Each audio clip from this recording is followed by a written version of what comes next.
Hi friend, I just wanted to take a minute to invite you to our Lash Biz Babes Experience 2026. This is a one-day all online event happening on May 2nd, and our theme for the year is going all in. We are shaking things up and doing it differently than anyone ever has before. This is going to be an all online event as usual, but it's going to be 100% a curated journey throughout your day as we guide you through the mindset, strategy, and passion needed to go all in on your business to make it your best year in business yet. All lash artists, estheticians, and beauty professionals are invited to join us. There will be guided sessions, interactive workshops, a panel discussion, and big giveaways happening throughout that whole day. And tickets are on sale now for only $199. Payment plans are available. Let's go all in on our businesses for 2026 together. All the details and the link for tickets are down in the show notes below. I would love to have you join us online in May. Welcome to Lash Biz Babes, the podcast for solo beauty business owners who want to build a full clientele and create a business and life that they truly love. My name is Erica. I'm your host. I'm a lash artist turned beauty business coach, lash educator, and social media manager for salons and beauty businesses. I'm so happy that you're here. Let's go ahead and jump into today's episode. Welcome to this week's episode. I'm happy to be back again this week with you guys. If you don't follow me on Instagram, which if you don't, you totally should, it's at XOEricaShram. That will be down in the show notes below. But if you don't follow me on Instagram, then you didn't see my post about this, but it is officially the 1-year anniversary of opening Beauty Core Pro, which is my social media management agency. I pivoted into this a year ago from doing like lash trainings and coaching and all of that. I loved doing all of that, but with my kids and moving to a new state and our living situation at the time, it was really difficult to do that.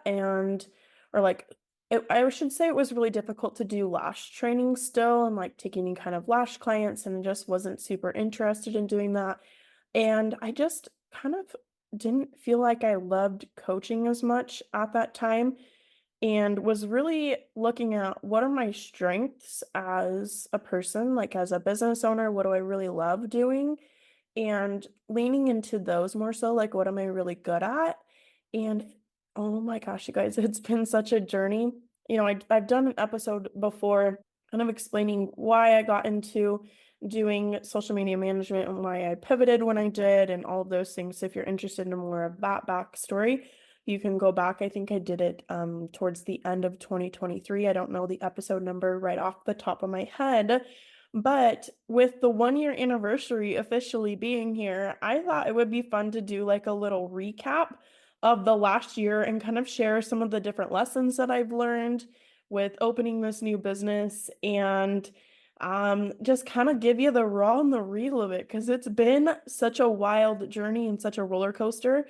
And there's been a lot of highs and there's been a lot of lows. I've learned a lot, I've grown a lot, and most importantly, my business has grown exponentially. So I wanted to share some of the things that I feel like has helped me be able to grow it like that. So first and foremost, and you guys hear me harp on this all the time, but communication, oh my goodness, is it so important as a business owner, no matter what type of business you're in, no matter who you're dealing with, whether it is clients or contractors or people you are hiring out to help you in your business, or if it's vendors or brands or educators, a teacher you had, a mentor you had, it doesn't matter who it is. Good communication is so important.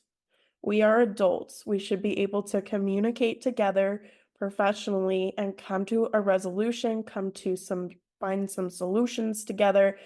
And I wholeheartedly believe in that, and that we as people, communication is always a skill that we can work on and get better with. And I feel like every time I talk about this on the podcast, something will pop up into my life afterwards that really challenges me in this area and requires me to actually like show up with good communication.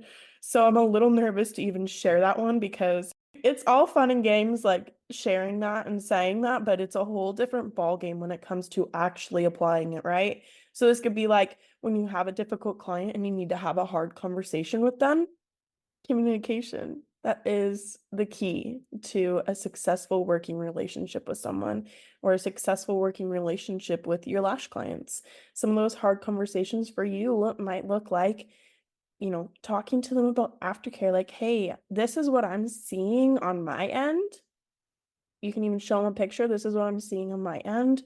How can I help you with aftercare? Like, how is this going for you? And kind of, it's a hard conversation. No one wants to bring that up. It can be difficult. So, that's something that I've learned in the last year is that no matter what business type you're in, communication is really important. And as your business grows, as you grow as a person and as a business owner, as you pivot in your business, maybe you are going down different ventures or avenues, or you're starting new businesses, you're going to be challenged with new levels of bettering your communication. So, yeah, it's just something we're always working on. And that kind of leads me into the next two, which is that no matter what your business is, you're going to have hard clients sometimes, and you're going to have difficult clients sometimes, which is going to require you to kind of step into your power as a business owner and just handle it and communicate with them. And I can tend to be kind of a person who gets a little bit avoidant with that because I'm like, oh my gosh, I don't want to have this conversation. And sometimes it's like, okay, I need to take a day or two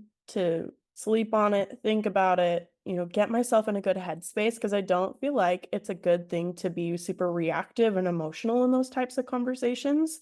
I like to just be very level-headed, objective, like, let's handle this and find a solution and be able to do that in a professional way. So, hard clients, which also leads me into the next one, which is you have to pay attention to those red flags that you see in clients. I know sometimes we get so, I don't want to say desperate, but like we are so ready to get clients and we are so ready to make money and grow our business. We're willing to do all of the things to be able to do that, right?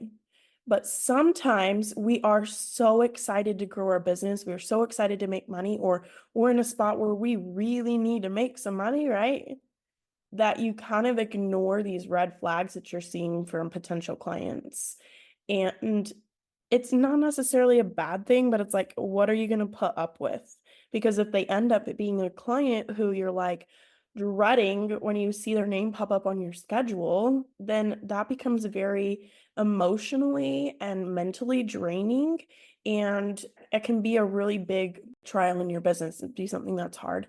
And I found that no matter what your business type is, you do run into this with difficult clients and different red flags that you see while you're like in the booking process or like in talks with them, whatever you want to call it. I'd say if they're kind of difficult and high maintenance in your conversations previous to booking, that they could potentially be a difficult client if they're trying to haggle your prices, they're giving you a hard time about policies. And I'm not necessarily saying like don't book that client. Like it's your business. I want you to feel empowered to make that decision on your own. But just know that sometimes these can be red flags, and maybe it would be better to just move along and help them find someone else that would be a better fit for them. And that you don't have to book them if you don't want to. But again, like it's your business. You get to make that empowered decision. I just want you to start recognizing what some different red flags are that you see happening in these conversations with them before they book with you, or interactions that you're having with them before they book with you, and kind of like take note of that.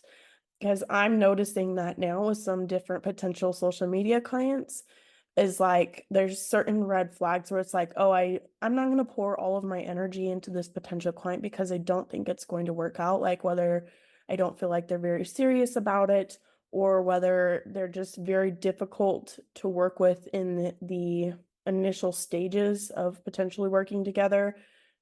It's just like, I don't know that it's really worth it long term because it doesn't really set us up for a very good working relationship from the start. At least that's been my experience. So that is something that I feel like is just important to look out for with potential clients. And then the next thing, and this is more something where I'm like, now that I've been doing what I have for this long with managing social media for so many different businesses and salons and companies, I'll be honest, I was not someone who scheduled out my own lash content previously. But now I know 100% that would have made my life so much easier to just sit down and take 1 hour on a Sunday to schedule out content for the rest of the week and not have to worry about it each day. Because I remember I would take like, 4, 5, 6 lash clients a day, come home and just be so drained and done for, and I'm like, I have to post still. And I'm like, I don't even know when I'm going to post. And then you're just doing it because you feel like you have to. And then it's not even that great of a post. And then you just like are burnt out and you feel drained. And you're just like, oh my gosh, I hate social media.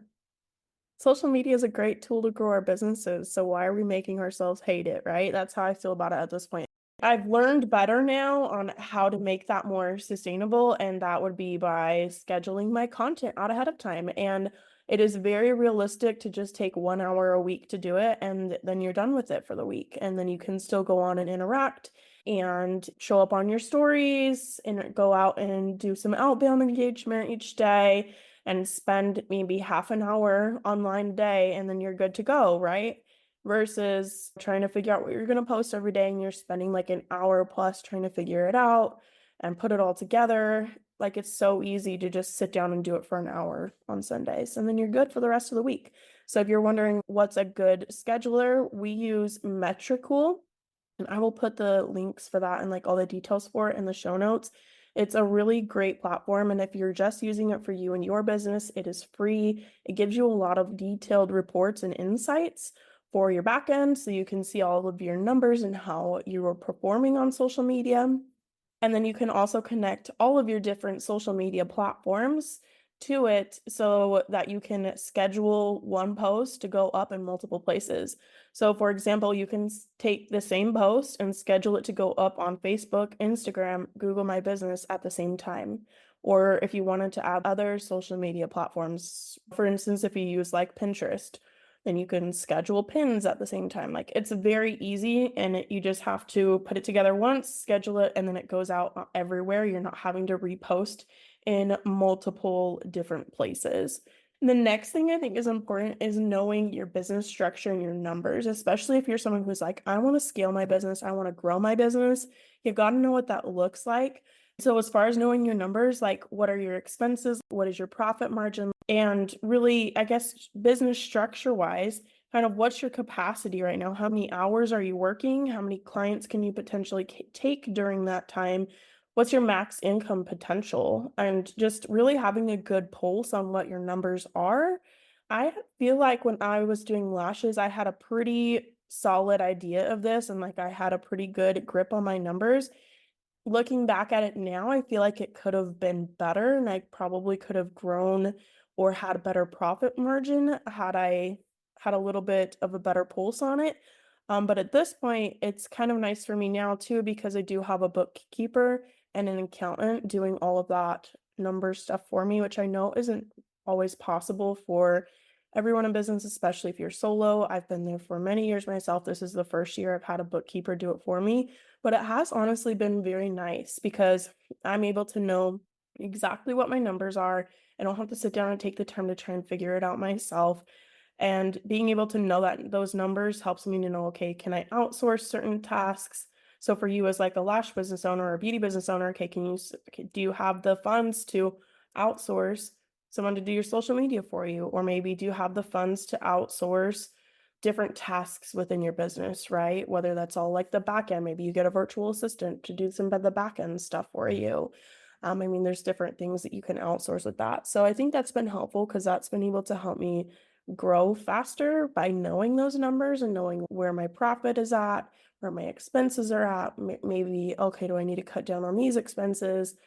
Oh, this platform is kind of like extra. I don't think I need to pay for that anymore. And then you don't have like unnecessary money going out for expenses. You can have a really good idea of what you're bringing in for profit and what you can invest in yourself for maybe different trainings or ways to grow your business, whether you want to go to a conference or take a class, whatever that looks like.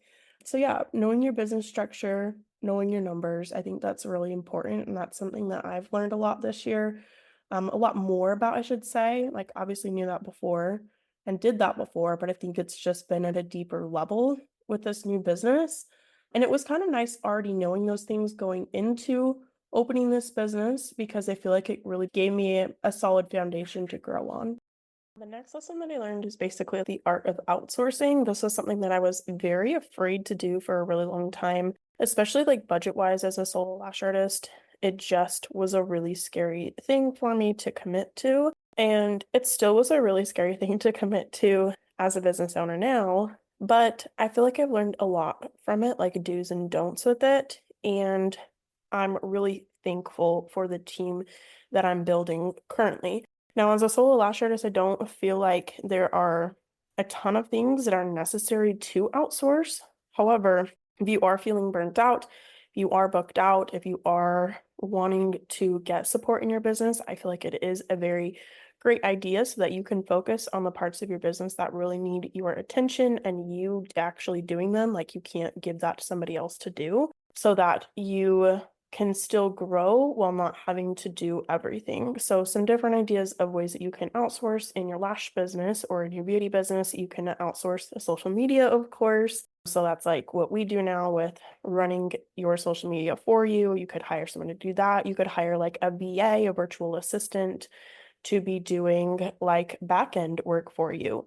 You can hire a bookkeeper, you can hire an accountant, you can hire another lash artist to work with you to help you take clients. That's another way to kind of outsource in your business as well. So there's quite a few different things. And especially when you get to the point of wanting to scale beyond where you're at right now, it's kind of important to utilize your time well and decide what tasks do I do in my business. You can kind of like brain dump this and write it all out. Like, what tasks do I do? What tasks can only be done by me?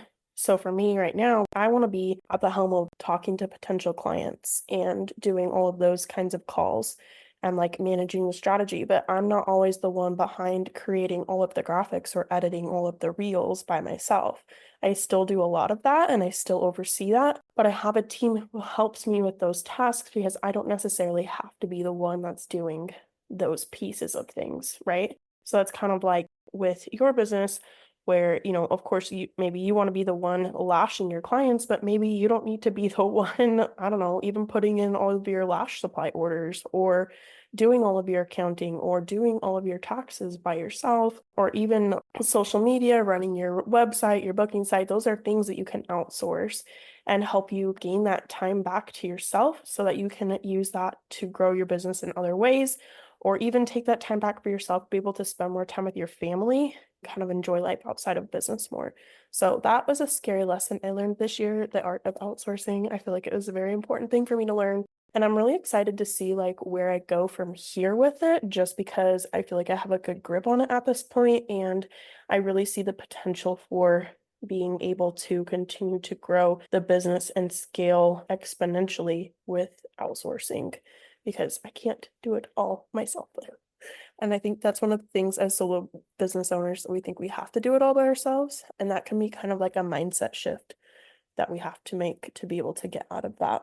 The next things, these ones are more like mindset lessons that I've learned. And I preach this, like preach it, say it a lot, like giving yourself grace, so hardcore.